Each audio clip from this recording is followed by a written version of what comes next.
I'm joined live and exclusive from Prayagraj by Swami Avdeshanand Giri, Acharya Mahamandeleshwar of the Juna Akhada, one of the most senior spiritual religious gurus in this country, Pramukh of the Juna Akhada, one of the most prominent akhadas in Hinduism.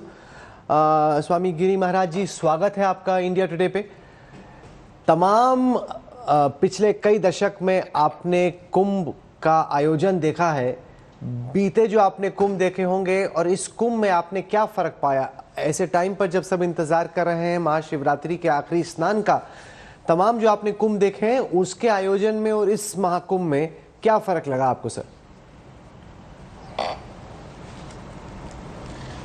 देखिए, भारतीय संस्कृति कालजयी मृत्युंजय संस्कृति है। उसके उच्चतम प्रतिमान और दिव्य अभिव्यक्ति का महापर्व है कुंभ। इससे पूर्व में जो कुंभ रहे हैं उसमें निसंदेह अलौकिकता रही है, दिव्यता रही है, पर इस बार का कुंभ बड़ा विलक्षण रहा है, ऐतिहासिक रहा है। जिस प्रकार गांव गली मोहल्लों से, वन प्रांतरों से, हिमोपत्तिकाओं से, गिरी कंदराओं से निकलकर योगी, यति, तपस्वी, सन्यासी, सामान्य व्यक्ति, अति विशिष्ट व्यक्ति, प्रत्येक वर्ग का प्राणी यहाँ दिखाई दिया। करोड़ों करोड़ों साधकों का एक साथ इकट्ठा होना, ये कहा जा सकता है कि हमारी संस्कृति ने एकता का प्रदर्शन किया। हमारी भाषाएं अलग हैं, हमारे पूजा के प्रकार, पद्धतियां, उपासना के ढंग अलग हैं। हमारी संस्कृति में विविधता है, विचित्रता है, बहुविधता है, अनेकताएं हैं, लेकिन यहाँ एकता दिखाई दे रही थी। तो भारत की एकता के दर्शन किए हैं पूरे संसार ने, सामाजिक समरसता के दर्शन किए हैं पूरे संसार ने देखा है कि भारतीय आध्यात्मिक गलियारों में एक हो जाते हैं। अपनी सारी विषमताएं, भेद और सारे वह अपने वर्गों का अथवा संप्रदायों का वैशिष्ट्य भूल जाते हैं। हम सब यहाँ एक थे। हम सब में एकता, सामाजिक समरसता, समन्वय, प्रीति, और हम गंगा के तट पर एक समान प्रदर्शन कर रहे थे। करोड़ों करोड़ों भारतीयों का आना इस बात का परिचायक है कि भारत के आध्यात्मिक मूल्य, हमारी सांस्कृतिक निष्ठाएं, हमारी धार्मिक मान्यताएं हमें एक करती हैं। ऐसी एकता इससे पहले कभी देखी नहीं गई। मैं चूंकि लाखों लाखों सन्यासियों का नेतृत्व कर रहा हूं, मेरे अनेकों गिरी कंदराओं से निकल कर आए योगी, यति और नागा सन्यासी एक साथ वहां थे। तो हमने देखा है कि भारत एक अपनी परंपराओं के लिए अपना सर्वस्व समर्पण कर देते हैं। और मैंने ये भी देखा कि सामान्य व्यक्ति, अति विशिष्ट व्यक्ति और प्रत्येक गलियारे से आने वाला असामान्य व्यक्ति भी गंगा के तट पर अपनी प्रभुता भूल गया, अपना वैशिष्ट भूल गया, अपने मान सम्मान, अथवा उसे याद ही नहीं रहा वो कितना महान है। वो सामान्य वहाँ की माटी माथे से लगा रहा था, वहाँ की प्रत्येक जल कण में परमात्मा की कृपा और अनुग्रह को वो अनुभव कर रहा था। तो इस बार का कुंभ, जिसमें 60-62 करोड़ लोग अब तक स्नान कर चुके हैं और करोड़ों भारतीय अभी भी आ रहे हैं, लगभग आधा भारत वहाँ पहुँचा। और बाकी के भारत के मन में कुंभ, बाकी के भारत के मन में कुंभ की आर्द्रता, पवित्रता, दिव्यता, कुंभ को लेकर एक अत्यंत अनुराग, कुंभ को लेकर एक विलक्षण समर्पण। पूरे संसार भर में हमारे शिविर में लगभग 40-45 देशों से लोग आए। इससे पहले इतने साधक, जिज्ञासु, मुमुक्षु अथवा परमार्थ पथिक हमने नहीं देखे। तो ऐसा कहा जा सकता है कि पूरी धरती पर एक बड़ा अचंभा और किसी भी बाधा और किसी भी परिस्थिति को अस्वीकार करते हुए भारतीय वहां पहुंचे। एक और सच ये देखा पूरे संसार भर ने कि करोड़ों करोड़ों भारतीयों को संभालने के लिए पुलिस के न हाथ में बैटन था, न डंडे थे, न आर्म्स थे, न आंसू गैस की कोई व्यवस्था थी। वो सब ऐसे हाथ जोड़कर नियंत्रित कर रहे थे। तो धन्य है पुलिस प्रशासन की व्यवस्था। भारतीय इस आस्था को जगाने के लिए माननीय प्रधानमंत्री नरेंद्र मोदी जी का मार्गदर्शन और अत्यंत श्रद्धा से भीगा हुआ अंतःकरण, एक प्रचंड पुरुषार्थी मुख्यमंत्री आदरणीय योगी जी का आह्वान ने पूरे देश में एक आनंद, अनुराग, एक विलक्षण उल्लास पैदा कर दिया है। पूरा भारत यहाँ कुंभ में देखा जा सकता है। पूरे भारत में एक अलग प्रकार का रस है, ब्रह्म रस, अपनी परंपरा, पर्व और मान बिंदुओं को लेकर एक विलक्षण समर्पण है। ऐसे इतना बड़ा एक अध्यात्म का मेला, इस प्रकार का एक मनुष्यों का झुंड कभी नहीं देखा गया। स्वामी अवधेशानंद जी, हमने ये भी देखा कि एक हो जाते काफी हैं। राजनीति हुई विपक्षी पार्टियों द्वारा।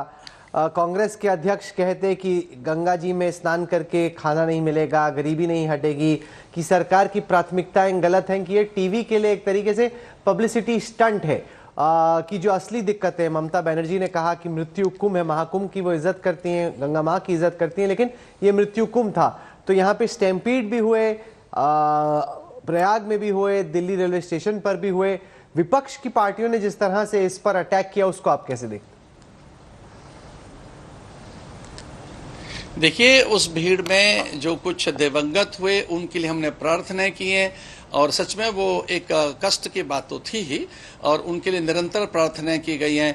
और पर सच ये है कि इसने तो आर्थिक प्रगति भी दी। जो ये कह रहे हैं कि भोजन नहीं मिलेगा, तो वहाँ तो एक आर्थिक उछाल आया। वो जो ये कह रहे थे कि अनहोनी हुई है, वो एक दलगत बात है, एक राजनीतिक बात है। भारत की आस्था को उन्हें समझना चाहिए था।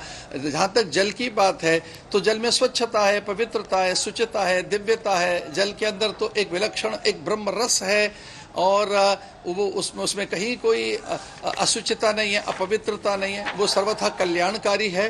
तो यहाँ जो आस्था और एक दिव्य अमृतत्व का अनुभव कर रहा है भारतीय, उसको वो अनुभव करें। भारतीय परंपराओं का वो असम्मान न करें, भारतीय मूल्यों का तिरस्कार न करें। भारत की जो श्रद्धा और भारत का जो विश्वास है, उसे राजनीतिक दृष्टि से वो न देखें। हम भारतीय वहाँ ब्रह्मरस के लिए गए थे, अपने पुरखों को अथवा अपने पूर्वजों का स्मरण करने के लिए वहाँ इकट्ठे थे। हम उस अमृत के आकांक्षी थे जो करोड़ों करोड़ों वर्षों से निरंतर विशेष प्रकार के ग्रह योग में पैदा होता है। वृष राशि में बृहस्पति का प्रवेश, मकर राशि में सूर्य का प्रवेश जब होता है, तब पूरे ब्रह्मांड में, विशेषकर गंगा और यमुना सरस्वती के तट पर एक अमृतत्व का जागरण होता है। तो राजनीतिक चश्मे से आप कोई चीज़ देखेंगे तो वो भिन्न दिखाई देगी। मैं प्रार्थना करना चाहूँगा कि भारतीयों की आस्था को राजनीतिक दृष्टि से न देखें। इसमें राजनीति का प्रवेश नहीं होना चाहिए। और लगभग सभी मुझे लगता है कि राजनेता वहाँ पहुँचे, जो नहीं पहुँच पाए उन्होंने भी मन से तो प्रणाम किया ही होगा, पर उनकी कुछ व्यवस्थाएं हैं कि उन्हें विरोध करना है या उन्हें किस प्रकार से परंपराओं के लिए वो अपना दोहरा चरित्र रख लेते हैं। कई लोग तो ये भी कह रहे थे कुछ वर्षों पहले कि राम का कोई अस्तित्व ही नहीं है, राम की कोई सत्ता ही नहीं है, और राम कल्पना है। लेकिन धन्य है कि अब उन्हें ये समझ आया कि राम कल्पना नहीं है, राम हमारा अस्तित्व है। वह भारतीय संस्कृति के उच्चतम प्रतिमान हैं। गंगा में न केवल शुचिता है, गंगा अमृतत्व है, वो तारक सत्ता है।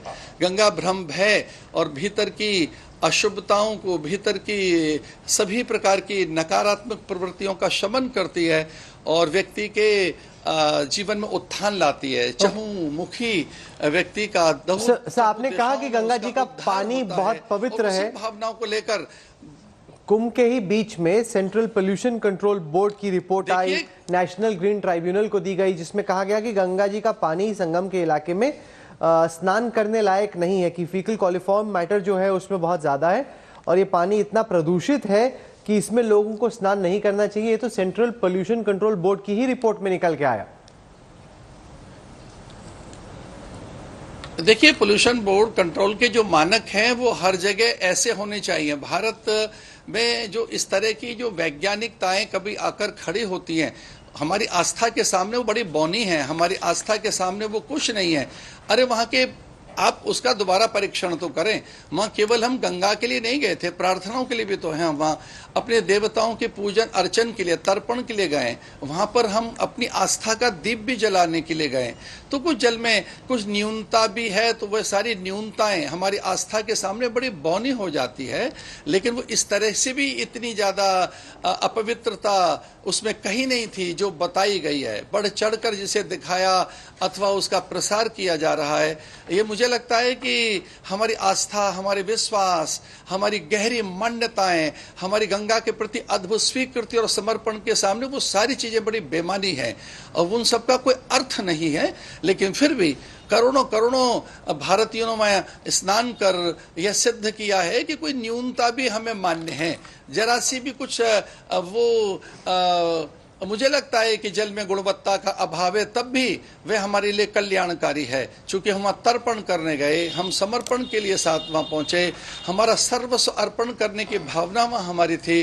करोड़ों भारतीय वहां केवल इस बात के लिए थे कि हमें मोक्ष के लिए डुबकी लगानी है, पितरों को तारना है, पूर्वजों का सम्मान करना है, परंपरा का निर्वहन करना है, उन मूल्यों को आत्मसात करना है जो नारायण का है। चूंकि जल में अमृत है, जल में दिव्यता है, उस दिव्यता में ब्रह्म तत्व समाहित है।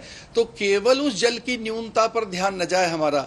नीर से ही नारायण पैदा हुआ है, नीर से ही नीरजा है, वहां से कामधेनु चंद्रमा लक्ष्मी का उदय हुआ है, वहां से औषधियां निकली हैं। तो गंगा केवल जल नहीं है, गंगा मात्र पानी नहीं है, गंगा हमारी आस्था है, गंगा हमारा एक कल्याणकारी और मोक्षकारक तत्व है जो हमारे जीवन के उद्धार का एकमात्र साधन है। गंगा जल लव कणिका पीता, उसका एक कण भी हमारे उद्धार के लिए है। शास्त्र कहते हैं शरीरे जर्जरी भूते व्याधिग्रस्ते कलेवरे औषधम जहान्नवी तोयम वैद्यो नारायणो हरि। हमारी गहरी मान्यता है कि गंगा औषधि है, वो केवल जल नहीं है। उसका स्मरण भी हो जाए, केवल उसका हम ध्यान भी कर लें तो वह एक तारक सत्ता है, वह मोक्ष प्रदान करती है, वो हमारे जीवन की सारी बाधाओं का शमन करती है, जीवन की सारी नकारात्मकता का वो हनन करती है, भ्रम भय संशय और सब प्रकार की पीड़ा और भय के साथ साथ दुखों का वो नाश करती है। तो मात्र गंगा जल ही नहीं है, गंगा हमारी आस्था है, गंगा अमृत है। और वो ध्यान से भी हम उसको, मानसिक भी उसका आह्वान करके हम अपने कल्याण का उसे साधन मानते हैं। तो मैं ये भी एनजीटी जैसी संस्थाओं से निवेदन करना चाहता हूँ कि गंगा मात्र जल नहीं है, गंगा अमृतत्व है और वो हमारे अंतःकरण के कल्याण के लिए बड़ा साधन है। उसके तट पर भी बैठ लिया जाए, केवल उसका स्मरण भर कर लिया जाए, केवल उसे स्पर्श भर कर लिया जाए, तब भी वह हमारे मोक्ष का साधन है। हमारे पुरखे तारती रही है, वो हमारे सारे सारोकार वहां सिद्ध हुए हैं। हमारी संस्कृति के 3 शब्द गंगा के तट पर साकार होते हैं, अर्पण, तर्पण, समर्पण। तो हमारी संस्कृति का मूलाधार, हमारी संस्कृति का मेरुदंड, हमारी संस्कृति के एक प्रकार से आत्म तत्व का नाम, हमारी सत्ता और हमारे अस्तित्व के रक्षण के लिए जो एकमात्र साधन है वो गंगा है। तो गंगा केवल जल नहीं है भैया, गंगा हमारी आस्था है। गंगा में ईश्वरीय वास है, गंगा विष्णु के चरणों से निकली है, वो मैली कैसे हो सकती है? गंगा ब्रह्मा के कमंडलू से निकली है, गंगा शिव के मस्तक पर रहती है, गंगा मैली कैसे हो सकती है? गंगा में अमृतत्व है, वह हमारे जीवन के उद्धार के लिए सर्वाधिक कल्याणकारी तत्व है। उसके निमित्त वहां हम गए, वहां हमने अर्चन पूजन ध्यान और वहां विविध धार्मिक अनुष्ठान किए हैं। करोड़ों करोड़ों भारतीय अपनी आस्था के वशीभूत वहां हैं, केवल परीक्षण के लिए नहीं, प्रयोगशालाओं में जल कैसा है इसके लिए नहीं, लेकिन करोड़ों भारतीय नतमस्तक हैं गंगा के तट पर। बेशक आप जुड़े हमारे साथ, स्वामी अवधेशानंद गिरी जी, बहुत बहुत शुक्रिया। इंडिया टुडे कॉन्क्लेव में 7 मार्च को आपसे फिर दिल्ली में मुलाकात होगी। आपने हमारे लिए वक्त निकाला, बहुत बहुत धन्यवाद आपका। कल के लिए हमारी आपको शुभकामनाएं। थैंक यू सो मच, बहुत बहुत धन्यवाद। शुक्रिया सर।